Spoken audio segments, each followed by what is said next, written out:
So as we're learning here in St. Louis, I'm interested to know from you, we're very data-driven as evidence of success.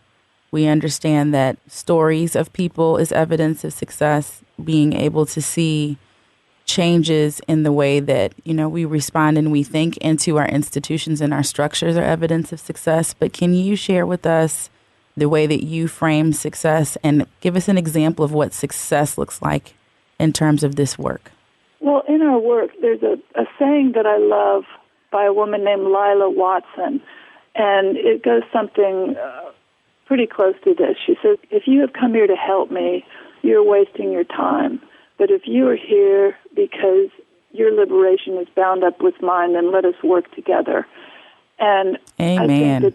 I think that is a very pivotal point. Rather than assume what people need, we begin by asking people. So when we worked, for example, with one of our elementary schools, we asked the principal, what do you need at the school? What would be helpful to you? What are your challenges? How can we help create better connections between families and schools? And some of the things that she needed were not necessarily trauma education for all the teachers and janitors and cafeteria workers and staff and so forth, but things like it's a uniform school, so some of the kids didn't have uniforms, and so they wouldn't come to school because they didn't have a uniform. So we supplied a very, very robust uniform bank for the school so that would not be an issue for any parent. We provided tutors and mentors. City Hall, the mayor actually encouraged all department heads to lead the effort to volunteer an hour a week to mentor and then lead by example to mentor these elementary school or middle school or high school students. So success is, the world seems to be very data-driven, Mm-hmm.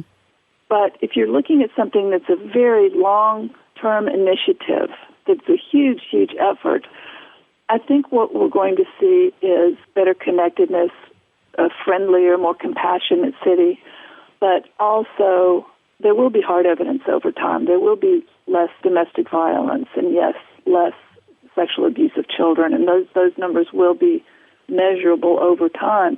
But the incremental data is quality of life, for one thing, and that's very difficult to mention, happiness, quality of life, those types of things. We do keep track of all the different people that we interact with, the numbers of people, of how we interact. And if somebody has a good idea, we foster that idea. We encourage them to, if they have an idea that they're passionate about, we try to find a vehicle to bring that idea into the world and to honor them for that.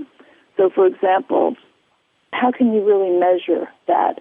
One of our neighborhood, she's a former educator, very, very interested in children's literacy. So she and a group of neighborhood grandmas and moms basically get together at one of our parks, and she has a huge collection of books that are donated, gently used books for all ages, all subjects. And they have reading in the park where the child who's there playing in the park, often with several siblings, can come and be read to or read to someone, and then they get books to take home with them. It's a very small idea, but for a child who might not have a book at home, this might be a huge, huge thing. But how do you measure that? How do you measure the lifetime impact of one woman, one or two books, a couple of days in the park? Intuitively, we know it makes a difference. But I think the data is very, very hard to gather in some ways.